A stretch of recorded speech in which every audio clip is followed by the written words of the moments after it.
জীর্ণ শীর্ণ দেহ দেখে অর্ণব আর দিয়ার পা যেন সিমেন্টে গেঁথে গেল।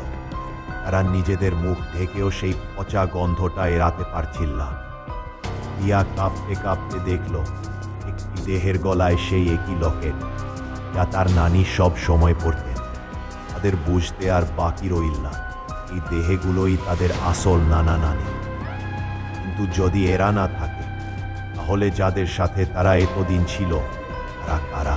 ঠিক সেই মুহূর্তে ঘরের মধ্যে মৃদু বাচ্চাদের কান্নার আওয়াজ ভেসে এলো। অর্ণব আর দিয়া দ্রুত ঘরটি তল্লাশি করতে শুরু করলো। আওয়াজটা এলো কোথা থেকে? তল্লাশি করতে করতে হঠাৎ অর্ণবের হাতে ঘরের কোণে রাখা একটা পুরনো বুকশেলফে ধাক্কা লাগলো। অপ্রত্যাশিতভাবে সেই বুকশেলফটা একটা গোপন দরজার মতো খুলে গেল। পেছনে ছিল ঘুটঘুটে অন্ধকার একটি গোপন কুঠুরি। তাদের কারোরই সাহস হচ্ছিল না ভেতরে যাওয়ার। তখনই সেই কুঠুরির ভেতর থেকে ছোট ছোট গলায় কেউ যেন তাদের নাম ধরে ডাকল। অর্ণব, দিয়া।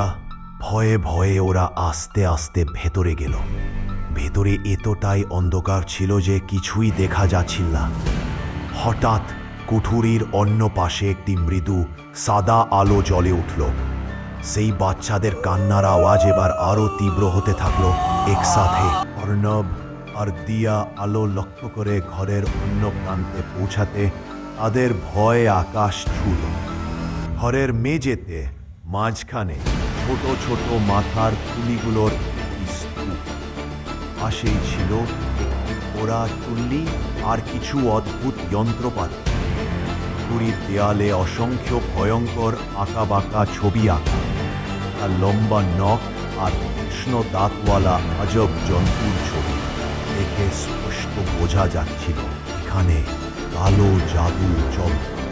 তা সেই ভয়ঙ্কর ছবিগুলোর দিকে তাকিয়েছিল তখন সেই কান্নার আওয়াজ হঠাৎ এক চিৎকারে রূপ নিল। অনেকগুলো বাচ্চা যেন একসাথে বলছে, এখান থেকে পালাও, এক্ষুনি পালাও। তৎক্ষণাৎ অর্ণবর দিয়া দৌড়ে সেই ঘর ছেড়ে বেরিয়ে এল। তৎক্ষণে সূর্য ডুবে গেছে, চারদিকে নেমে এসেছে ঘন অন্ধকার।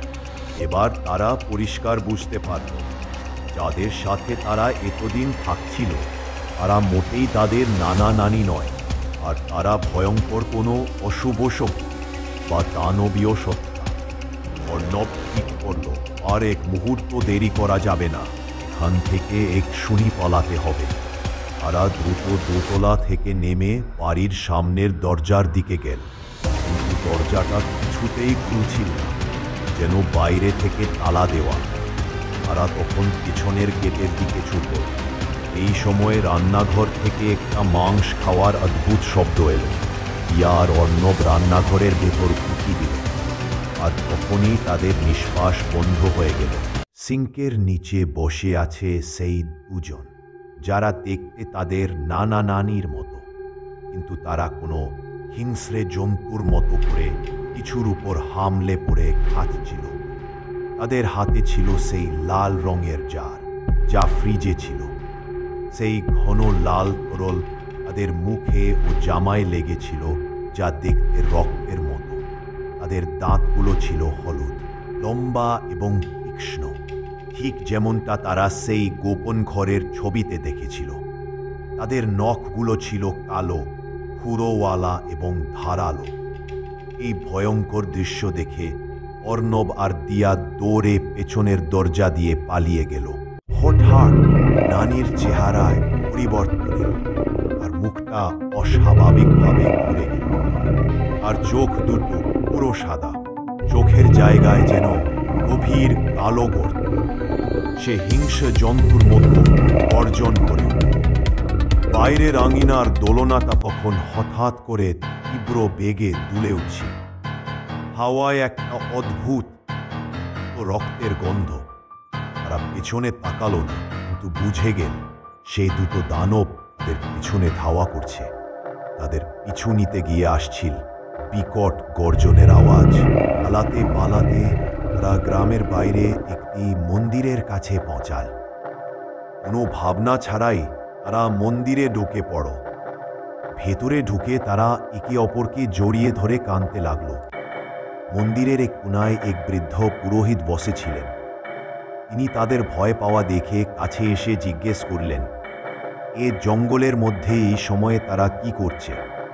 তখনই বাইরে আবার সেই ভয়ঙ্কর গর্জনের শব্দ শোনা গেল। বৃদ্ধ ভয় না পেয়ে দ্রুত মন্দিরের দরজা বন্ধ করে দিলেন এবং তাদের দুজনকে মন্দিরের ভিতরের একটি ঘরে নিয়ে গেলেন। সেখানে ল্যান্ডলাইনে দ্রুত একটি ফোন কল করলেন।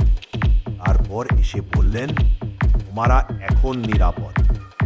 বৃদ্ধ পুরোহিত বললেন, তারা আসলে কার মুখোমুখি হয়েছিল? তারা কোনো মানুষ বা আত্মা নয়, এরা হলো ছদ্মবেশী। বহু বছর আগে এই অঞ্চলের দুটি মানুষ, সমীরণ আর সুমিত্রা, সন্তানের জন্য সব চেষ্টা করেও ব্যর্থ হয়।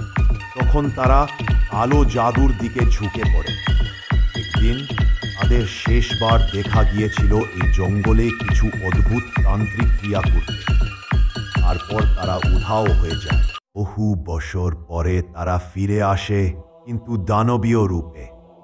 তারা মানুষও নয়, পশুও নয়, না মৃত না জীবিত। তাদের ছিল রূপ পরিবর্তনের ক্ষমতা।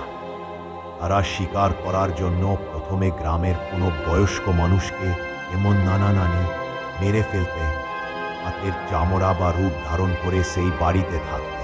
তারা বাচ্চাদের মাংস খুব পছন্দ করত। কোনো বাচ্চা যখন তাদের রহস্য টেরপে বা পালানোর চেষ্টা করতে, তারা সেই বাচ্চাকেও মেরে ফেলতে।